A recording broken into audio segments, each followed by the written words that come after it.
Okay, so good morning, Math 101, Section C. So again, we're holding our class via Zoom, and we'll continue this until the end of October.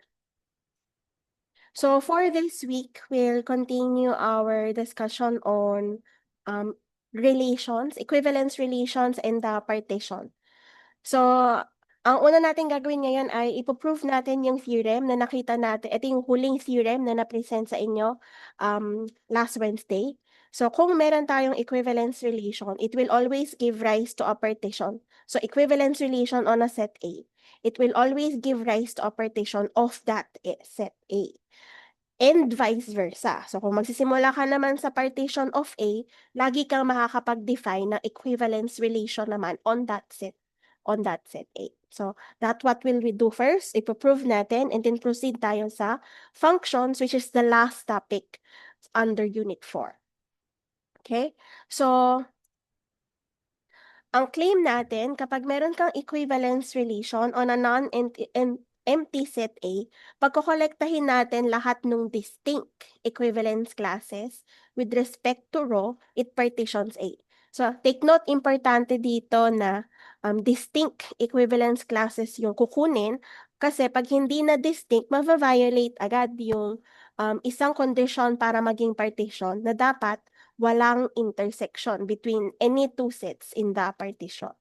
Okay? So, magsisimula tayo sa equivalence relation, tapos i-consider natin yung distinct equivalence classes, tapos ipapakita natin na partition sila. Okay? So, partition siya. Okay, so before that, let's have a lemma.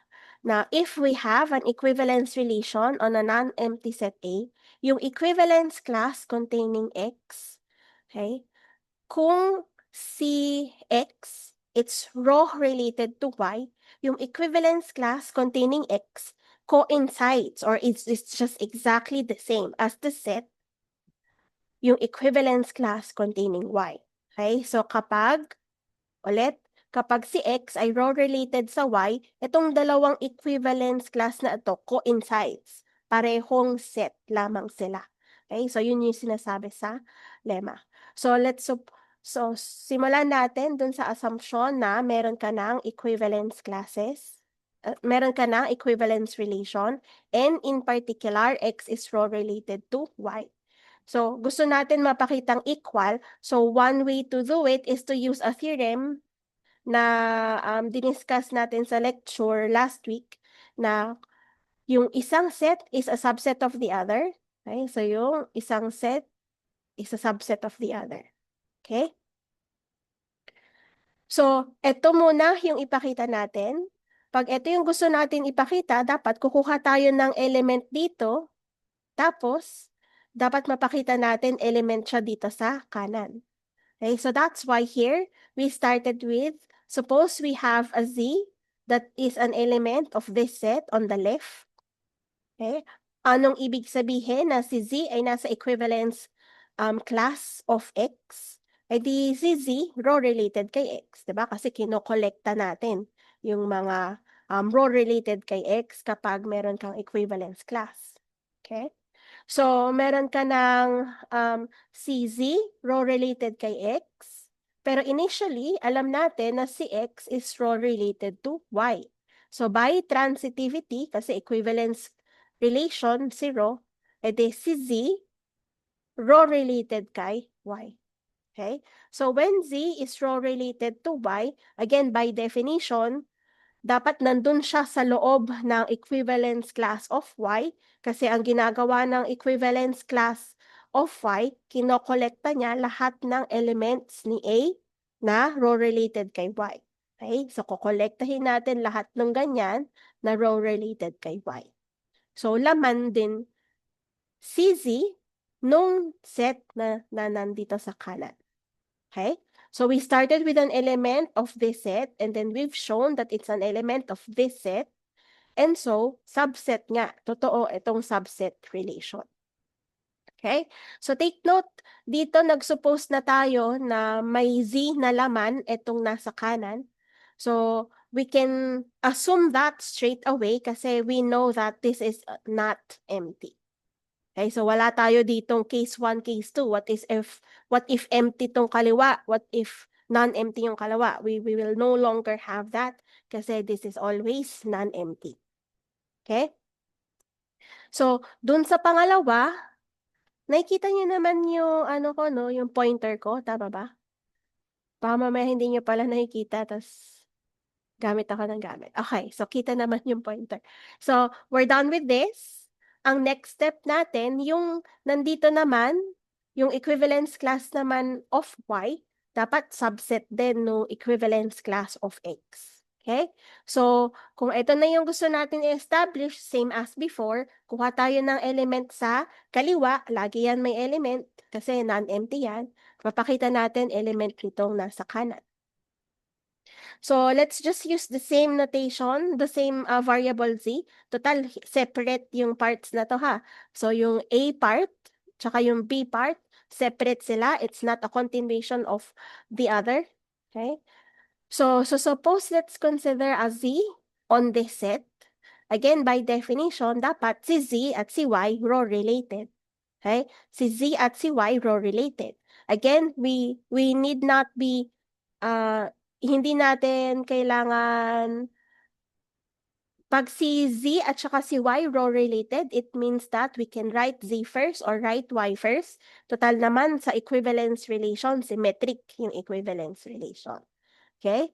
So, using also the symmetry property of the equivalence relation row, itong una na alam nating totoo, pwede natin i-rewrite as y being row related to x. Okay? So, 1 implies the other.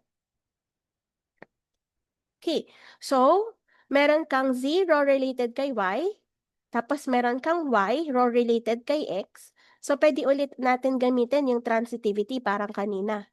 To conclude that z is also row related to x. Okay, so z is also row related to x. E di nandun din siya, si z, sa equivalence class of x. Okay? So, nagsimula tayo, si Z nasa equivalence class of Y. Ito yun. Napakita natin na si Z nasa equivalence class of X. So, we're done with the second part. So, by a theorem about the equality of set, equal lang pala yung dalawang equivalence class. So, we're done with proving the lemma. Okay. So, tandaan ha, kapag meron kang dalawang elements ng non-empty set na row-related, equal lagi yung kanilang equivalence class. Okay. So, punta na tayo sa proof na kung meron kang equivalence relation, lagi on a non-empty set A, lagi kang may mapupulot o madedefine na partition. Yun yung goal sa proof natin. Okay? So, kaharap sa akin. Okay. So, let's start, of course, by the assumption, stating the assumption that row is an equivalence relation on set A. So, hindi ko na isulat non-empty set A. So, isingit nyo na lang. And suppose we have two elements A and B. So, by reflexivity property of row, edi si A, row related kay A. Okay, so hindi ko na isulat, pero of course B is also row related to itself. Okay? So since si A row related to itself, itong equivalence class of A, edi non-empty. Okay? So pag kukolektahin natin, lahat ng equivalence class, edi non-empty lahat. Okay? So importante yon, 'di ba, sa partition? Okay. So sa definition ng partition, ang sabi ng condition I, so sabi sa condition I, kung hindi sila equal, kung hindi sila disjoint, dapat equal. Okay, so kung hindi sila disjoint, dapat equal. So dito, let's assume na hindi sila disjoint, tas dapat mapakita natin sila ay equal. Okay? So suppose yung equivalence class of X, equivalence class of B, okay, hindi disjoint. So the intersection is not the empty set. So kung hindi empty, edi may laman. So suppose C, tawagin nating C yung laman ng intersection. So by definition of set intersection, it must mean that C is an element of both the sets. Okay, kaya yan N. So C is an element of this, at the same time, C is an element of that. Okay? So ang gusto natin ay kung hindi disjoint, equal lang sila. So dapat mapakita natin equal to. So here now, nandito na next yung pagiging useful nung lemma kanina. So sabi ng lemma kanina, kung meron tayong C na element nito, so ang ibig sabihin nun, C is row related to A. So if C is row related to A, dapat equal lang yung equivalence class nila. Okay? Ulit, pero this time on the equivalence class of B, ang ibig sabihin nito ay si C row related kay B. So by the previous lemma, dapat yung equivalence class of C coincides lang with the equivalence class of B. Okay? So meron kang equivalence class na equal lang sa equivalence class of A at the same time equal lang sa equivalence class of B. So equality, transitivity. Okay? So transitivity ng set equality, edi pareho lang yung dalawang equivalence class. Okay? So that's what we want for the condition I of being a partition. Okay? So ulit, ito ay first condition, dapat yung kinokolekta mong set ay hindi empty. Tapos yung second, yung condition ay para maging partition, kung hindi disjoint, dapat equal. Okay? Yung double I, sa definition ng partition, kailangan kapag, yung definition sa double I, sa pagiging partition, kahit ano dapat element ng set A, meron kang equivalence class containing it.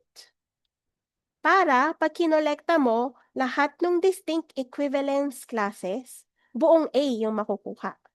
Okay? So saan natin yon na state explicitly dito? Doon sa first part. Doon sa first part, we started with an arbitrary small a, element of the set capital A. Tapos, lagi siyang laman ng equivalence class of A. Okay, so si A, laging laman na equivalence class of A. And so, hindi ko na naisulat dito, isingit nyo na lang, pag kinuha natin yung union ng lahat ng distinct equivalent classes, we get the whole of A. Okay? So, yun na yun. Tatlo lang naman yung condition, di ba? Para maging partition of a non-empty set A. Non-empty yung laman. Okay? Kung hindi disjoint, equal. Tapos yung union ay yung buong set A. So, we're done with the theorem. Okay? So, napakita na natin kung paano buuin yung partition of A given an equivalence relation. Tanong dito sa proof. Tanong sa proof? Wala? Okay. So proceed tayo by so example muna sa ating partition ano. So we're given a set A, ang laman ay 5, so 1 2 3 4 5. So ang tanong ay alin dito yung so lahat ito partition. Ang tanong para ma-prove natin yung isa pang theorem na given a partition, ano yung relation na i-define natin na automatic that is an equivalence relation. That's the second theorem we'll have today. Given a partition, lagi kang may ma-define na equivalence relation on that set A. So, ang tanong, paano? Okay? So, for item number 1, again, this is a partition of A kasi kada isa dito ay subset ni A na non-empty. Pag kinuha natin any two of this, the intersection is always empty. Okay? Last condition, pag kukunin natin yung union nitong 5, we get precisely A. Okay? That's why yung item number 1, it's a partition of A. So, ang tanong, paano tayo makakabuo ng isang relation na may kinalaman dito na automatic equivalence relation?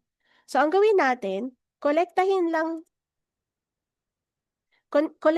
natin kung ano yung row related kay 1, ano yung row related kay 2, ano yung row related kay 3, kay 4, and 5. So, etong 1, wala siyang ibang kasama sa set 1. So, it means that only 1 is row related to 1.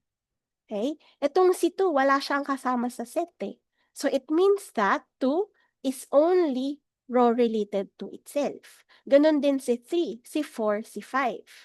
So, kung meron kang XY, eto na lahat ng mga row related kay X. Kaya, eto lang yung ordered pair na meron ka sa relation. Okay? So, naiintindihan ba yung pag-define ng relation galing sa isang partition?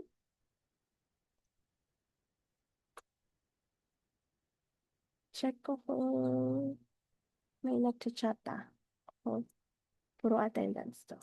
Okay, so, puro attendance. Okay. So, may thumbs up. I guess naintindihan nila yung ang paraan sa pag-define ng relation. Ulit, kung ano yung kasama ng element sa set, sila lamang yung magkaka-row, sila lang yung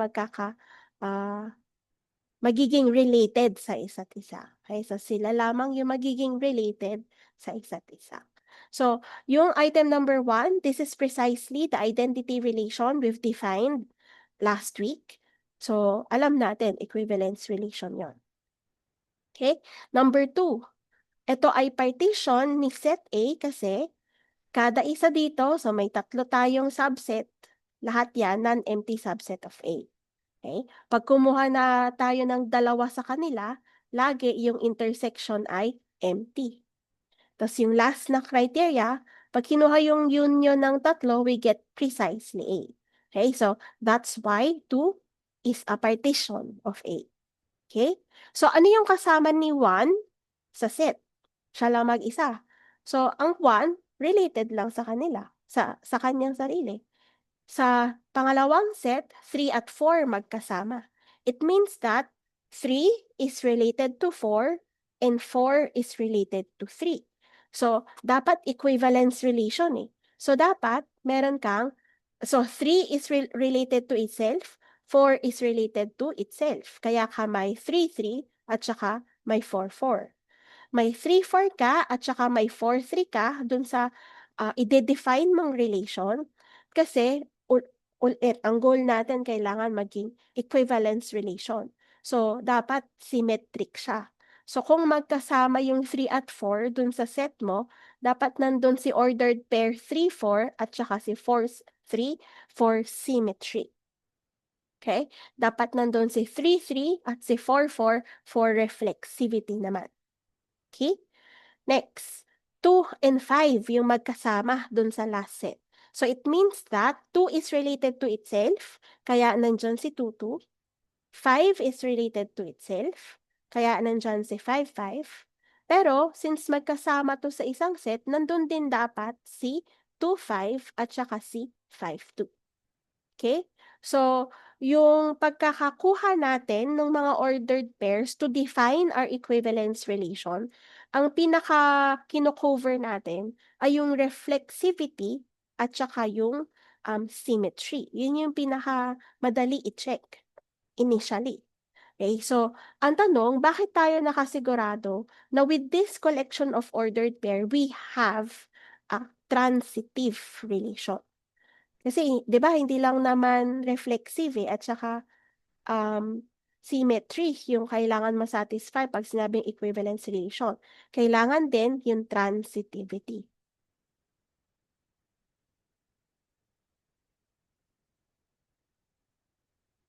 Okay, so, may tanong sa chat, sagutin natin in a while. So, ulit yung tanong ko ay, Bakit dun sa pagkakasulat natin, we always keep in mind na X is related to itself at saka kung nandun si XY, nandun si YX. Paano na yung pagiging transitive? Okay? So, yung pagiging transitive will follow automatically based on how we collected our ordered pairs. Okay? So, bakit yun magfa-follow? Kasi, di ba kapag meron kang transitivity, dapat meron kang XY at saka dapat meron kang YZ na alam mo nandun sa relation. Pero ano lang ba itong mga ito? Kung nandun si XY, nandun si YZ sa ordered pair, sa transitivity, ang kailangan natin ma-check ay si XZ. Pero ang ibig sabihin nito, merong isang set na kasama si X at saka si Y. Ang ibig sabihin nito, may isang set na kung nandun si Y, nandun si Z. Okay? So, bakit ito magfa-follow? Kasi ang ginagawa natin, basta may isang set containing both of them, nandun si XZ, nandun si XZ, nandun si ZX. So, based on how we define the ordered pairs to be included in the relation, transitivity will follow. Okay? Tanong dito sa part na to? Wala naman? So, basahin ko lang yung tanong sa chat. So, ma'am, sa previous slides last week, yung identity function ay, ang notation natin was I, tapos may subscript, tapos kung ano yung subscript, ang ibig sabihin, that's the identity function on the set A. So, dito, kahit hindi ko naisulat yung subscript na A, there's only one set under consideration eh. So, based on context, alam natin kung anong identity relation siya. Saang identity relation siya. So, even without a subscript indicating on what set it is an identity function of, based on context, malalaman natin kung saang identity function siya. Okay, so in that case, kahit hindi ko na isulat. Okay, so it's a matter of notation. So sometimes, based on context natin, iniintindi kung ano yung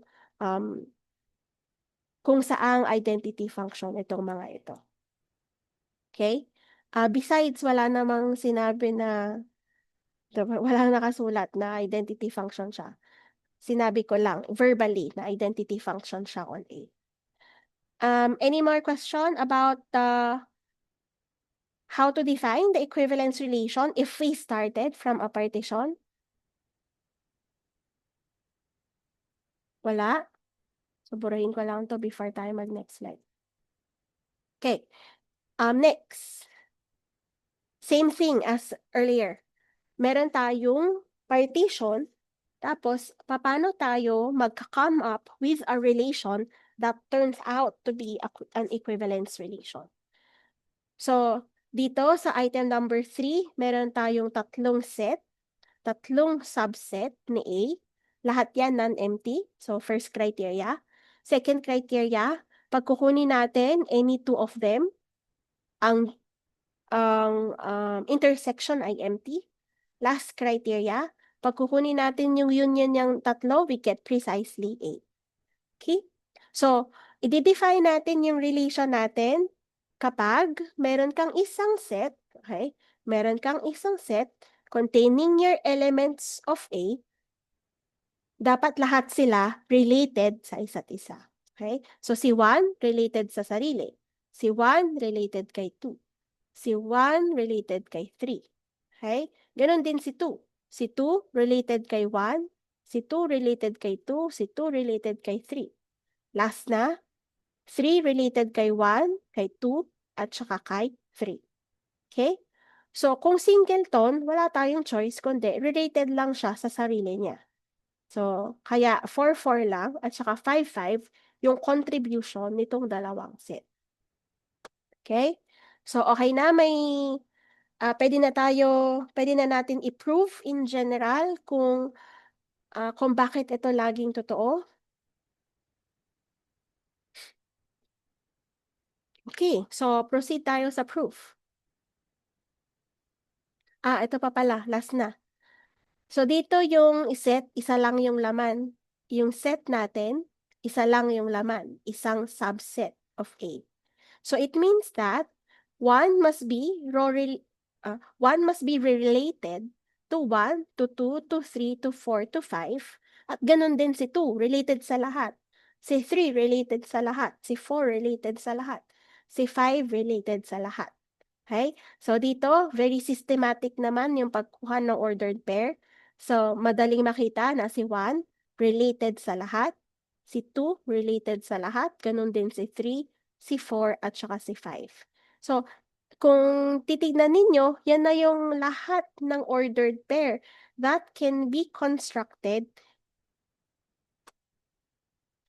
from A. So, meron kang A cross A. Ito na yung lahat ng A cross A. Okay? So, we call that the trivial relation on A kasi pag sinabi nating relation, di ba, it must be a subset of, kung relation on A, it must be a subset on A cross A. Pero ito na mismo yung A cross A. So, that's a trivial subset. So, we call this relation the trivial relation on A. Okay. Punta na tayo dun sa next na theorem. Yung next na theorem, yun yung in-illustrate natin kanina lang. That if you started with a partition of a non-empty set A, you can always determine or define an equivalence relation on A. Okay? So, ang claim natin, kung meron kang partition, so dun tayo magsa-start ha. Kung meron kang partition, i-define natin yung relation in the following manner. We say that, so ito binigay nating definition, na kailangan, binigay nating definition na relation na kailangan mapakitang equivalence relation. Okay? So, yung X, row related kay Y, or we say that the ordered pair XY is in row, in the relation row, kung meron kang set in the partition that contains both of them. Ito na yung kanina na in-illustrate natin. Okay, so ito yung definition, kailangan mapakita na equivalence relation. So, tatlo yung ipapakita natin na kailangan na satisfy ni row. Reflexive siya, symmetric siya, at saka transitive siya. Okay? So, simulan natin sa pagiging reflexive or any arbitrary element of your set A, it must be row related to itself. Okay? So, kuha tayo ng arbitrary element ni A. So, this arbitrary element of A, sigurado tayo na merong P from the partition, okay? So, meron set from the partition that contains X. Totoo to kasi, di ba, ang kailangan sa condition I, sa pagiging partition, yung union ay, yung union nitong mga P, dapat A eh. So, dapat meron talagang naglalaman kay X para ma-include siya sa union. Okay? So, this is because of condition double I in the definition of being a partition. Okay?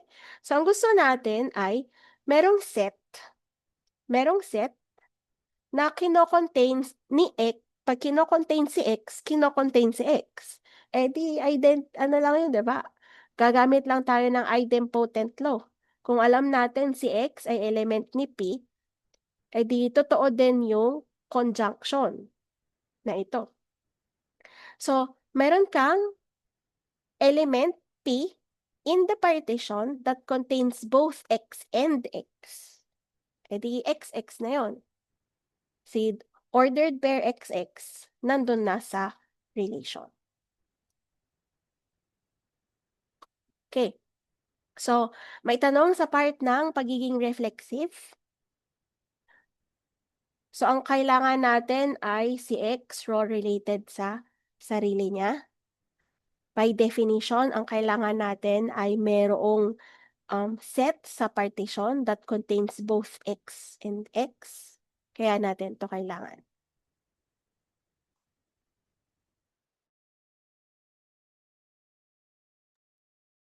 Okay na?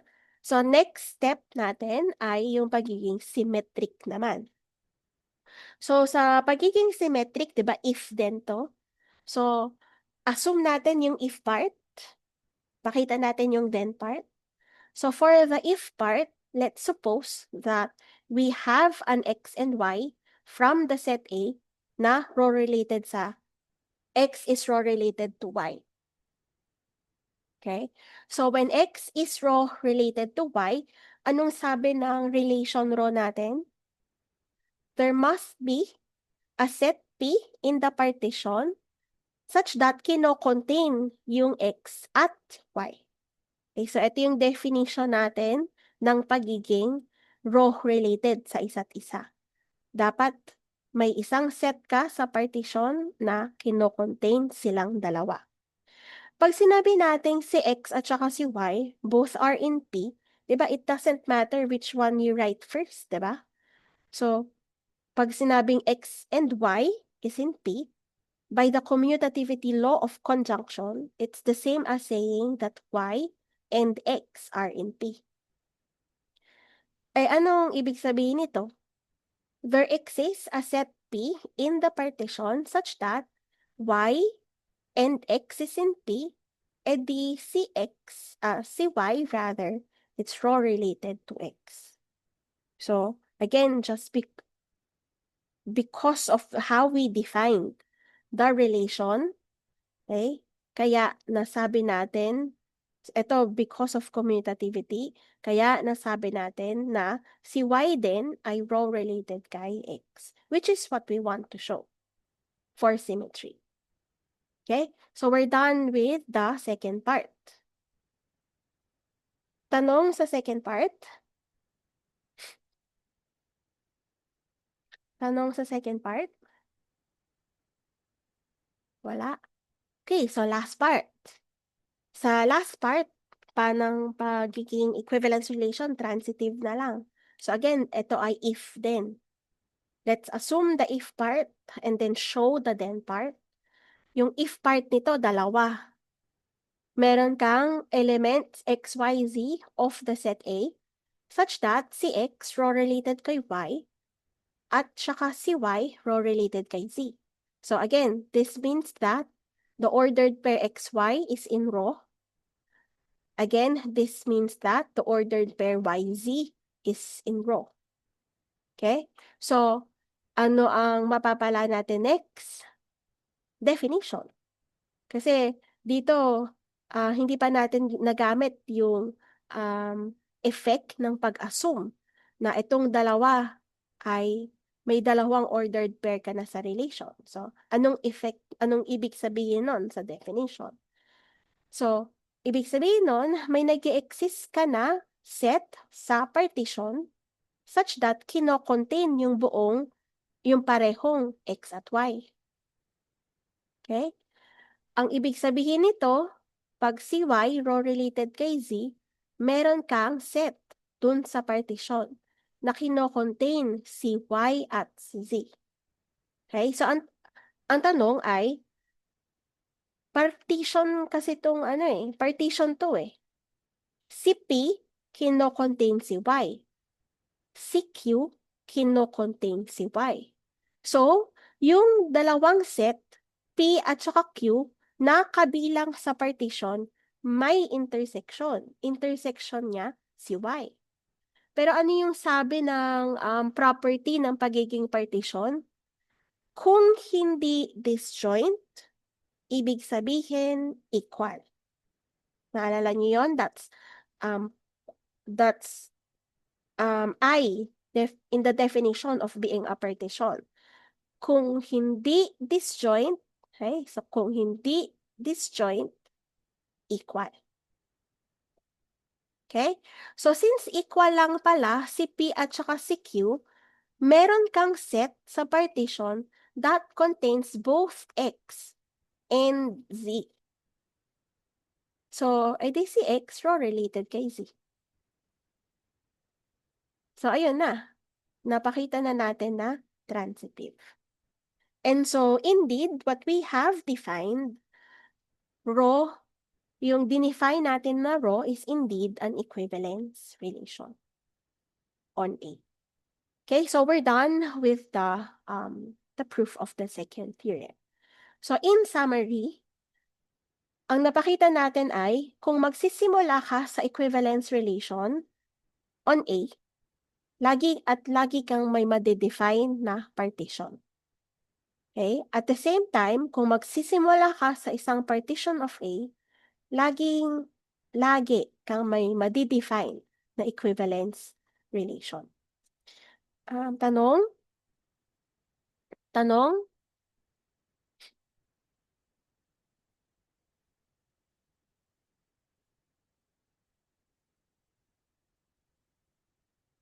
So, katulad ng sinabi ko kanina, kung wala na kayong tanong sa equivalence relation, we can go straight sa functions, which is the last topic under Unit 4. So last time may nagtanong ano daw yung kasama sa coverage ng second long exam. So hanggang functions. Okay, so chapter 2 hanggang functions. So doon sa nung nakaraan din, sinabi ko sa inyo na by the end of this week, i-update ko yung schedule natin sa Google site. So na-update ko na siya kagabi. So doon sa updated schedule, ay naka-reflect na yung tamang dates for the exercises at saka tamang dates for the long exams. So, paki-check yung Google site natin. So, pag hindi nakasulat doon yung date for lab class, it means that what you'll have is a seat work. So, yun naman yung SOP natin from before. Okay, so on Monday, we have a seat work on functions. So whether or not matatapos natin yung discussion on functions, meron na kayong seat work on functions. So expect na along the way, meron kayong mga konting discussion on functions habang nagsi-seat work. Okay? So sa Monday, seat work on functions at saka konting discussions on functions. Okay? Nga pala, before ka makalimutan, nandun na rin sa inyong Google site yung slide for the rest of the coverage of Long Exam 2. So, nandun na yung slide for Chapter 2, 3, at 4. Kompleto na yon. Tapos, nandun na rin yung supplementary exercise 2. That is also for your second long exam. Okay? Okay, so okay na yun. Pwede na tayo mag-start sa functions. So, nung nag-discuss tayo ng relations, ang sabi natin ay magko-consider tayo na when we say it's a relation from a set X to a set Y, ang kailangan lang subset siya. Subset siya ng X cross Y. Okay? If it's a relation naman on A, ang kailangan lang it's a subset on A cross A. So, after that, marami na tayong mga special types of relation na kinonsider. So, ano yung mga special type? Meron tayong identity relation. Meron tayong reflexive. Meron tayong symmetric, transitive, antisymmetric, inverse relation. Okay? So, for today, we'll continue that theme. Special type of a relation.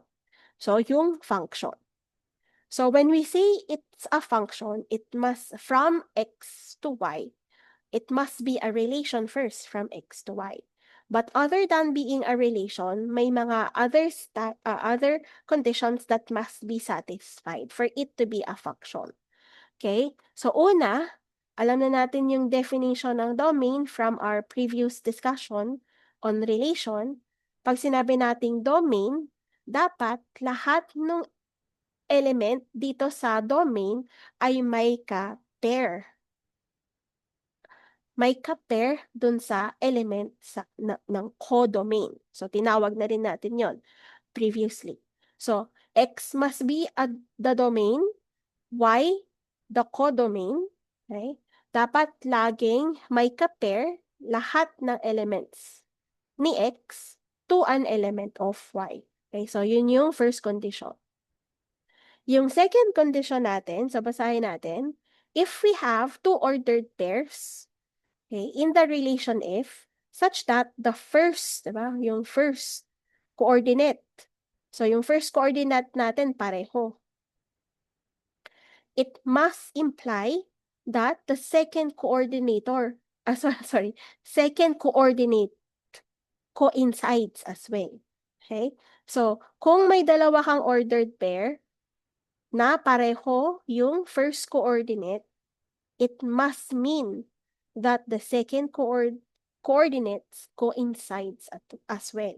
Meaning, dapat wala kang ordered pair na uulit yung first coordinate. Okay, so dapat walang, hindi ambiguous kung saan mo i-pair si X. So, ang sabi sa I, dapat si X, dapat may ka-pair. Ang sabi sa double I, hindi ambiguous kung saan i-pair si X. So, i-pair lang siya sa iisang element. Okay? So, that's the two conditions that must be satisfied for us to have a function. Okay? So, no two ordered pairs have the same first coordinate. Kasi kung ang mangyayari, meron kang two ordered pair, x, y, at saka meron kang x, z, sabi nga kanina, magko-coincide lang dapat to. So, dapat hindi ambiguous na kung saan siya naka-pair. Naka-pair siya sa iisa lamang na element. Okay? So, Parahin ko lang saglit. So, etong second statement na to, all are equivalent to 1, 2, and 3 ha. They are just restatements of the second condition for us to have a function. Okay, so ano yung restatement pa? Every element of X is assigned to a unique element of the codomain Y. Okay?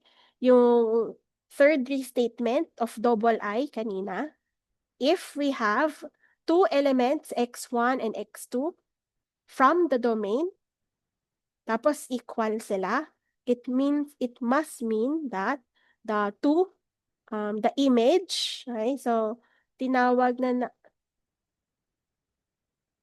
so tatawagin natin to as the image of x sub 1 under F, okay? Tatawagin natin tong image of x sub 2 under F. Okay, so yun yung ibig sabihin ng ating notation. Okay? So, lahat ito, again, restatement nung ating double I kanina na hindi ambiguous kung saan mo i-pair yung element ng domain. I-pair mo siya sa iisa lamang. Okay? Key. So, yung domain ng isang function is just how we define domain of our relation. Sino yung nag-appear as the first coordinate? So, ito ay hindi pa natin na-define formally, but the codomain of F is simply the second set. Indicated, so pag sinabi nating function from X to Y, automatic si Y yung codomain. Okay, if it's a function from X to Z, automatic Z is the codomain. Okay? Meanwhile, the range of the function is exactly the same as the definition of range of relation. Okay? So, domain ng function, pareho lang sa domain ng relation, range ng function, pareho lang sa range ng relation. So, dito naman sa range ng function, ang kinokolekta natin ay yung mga nag-appear as the second coordinate. Okay? So, kung may x, ordered pair xy ka, kukolektahin mo lahat ng y to get the range. Okay? So, this notation we will use as an alternative way of writing the range of F. So, meron na tayong ibang notation before eh. Pero this is another notation. Okay? So, anong ibig sabihin ng notation na to? kinokolekta natin lahat ng images ng domain. Okay, so X is the domain. Kinokolekta lahat ng image, diba? This is the image of X under F. Okay, so lagi, yung range natin is a subset of the codomain. Tanong so far? Okay, so let's consider this sets X and Y. So, yung F natin, this is a subset of X cross Y. So, this is very clearly a relation from X to Y. Okay, ang tanong, will this be a function? For this to be a function, ang kailangan ay two more condition. Ano yung domain? At saka, ano yung domain? At saka, ilan yung nakapair sa mga element ng domain. So, si A, si B, si C at si D, lahat nag-appear as a first coordinate in F. And so, si A, the set containing A, B, C, D is the domain, which is X. So, okay na tayo doon. Nag-appear to lahat as a first coordinate. So, okay na tayo sa first condition. Yung I kanina, condition I. Yung second condition ay saan naka-pair itong A, B, C at D. So, si A naka-pair sa iisa lang. Si B naka-pair sa iisa lang. Si C naka-pair sa iisa lang. Si D naka-pair sa iisa lang. And so, the second condition earlier is satisfied. And so, yes, we have a function from X to Y. Okay? And pag kukunin natin yung range, this is the collection of all elements that appeared as the second coordinate. So, ano yung nag-appear as the second coordinate? 3, 4, 3, 4. Okay? So, the range, therefore, is the set containing 3 and 4, and it's very clearly a subset of Y. Okay? Tanong. So, expect sa Monday sa seatwork ninyo on functions ay meron ganito. Ito ay relation from the set to another set. Tapos tatanungin kayo, is this a function? Make it a point na always discuss, always explain rather. Kung yes ang sagot mo, explain. Kung no ang sagot mo, explain. Okay, so let's discuss notations. So yung notation natin ng function ay kung ano yung pangalan ng set, diba? So kanina, ang pinangalanan natin yung set as F. So ang notation natin sa function is F, kung ano man yung binigay natin na pangalan. Okay? So some other way on how to denote a function are as follows. So pwede nating sabihin, meron tayong function f, tapos lagyan natin ng colon, x, ang basa natin ay x to y. This is always the domain. This is always the codomain.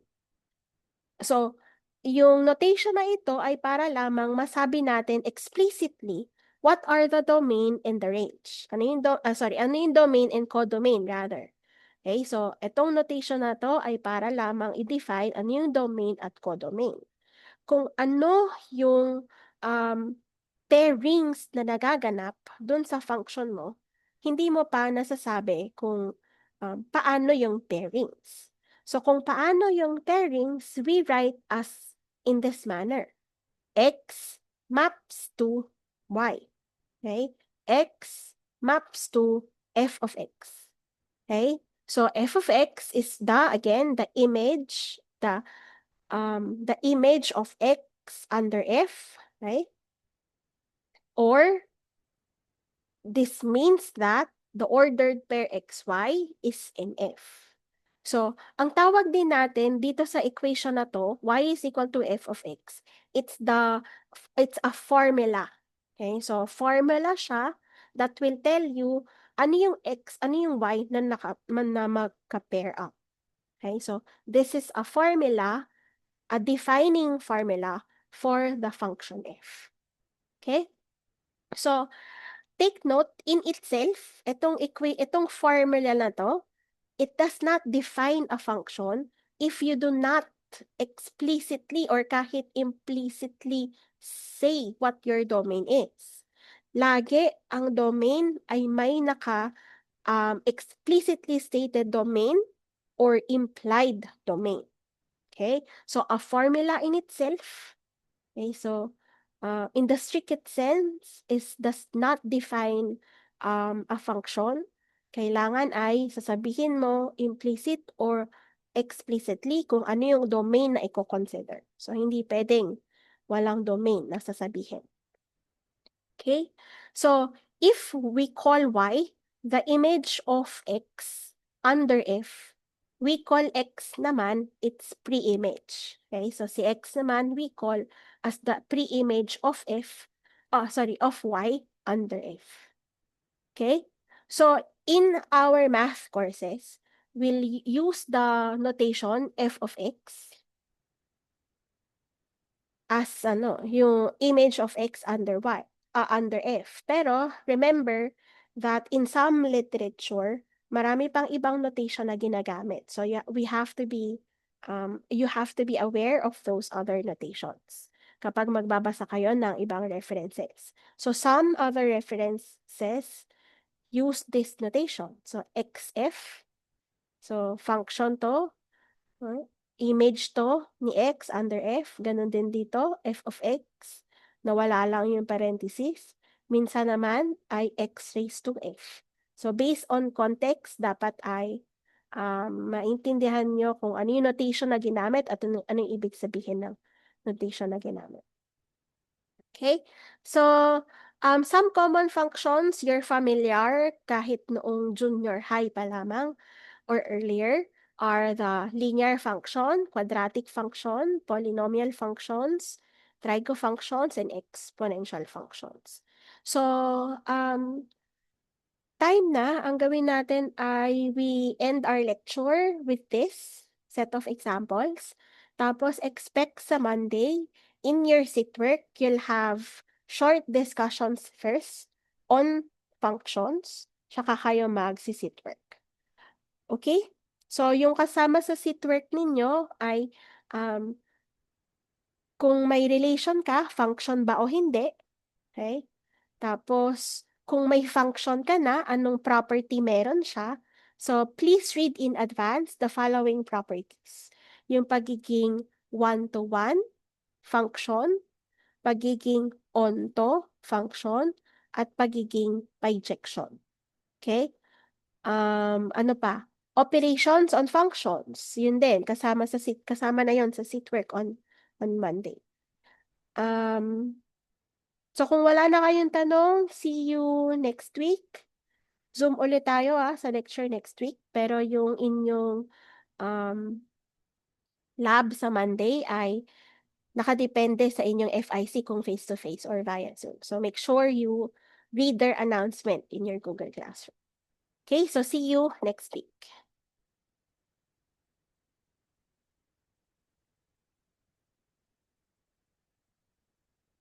Attendance before you go.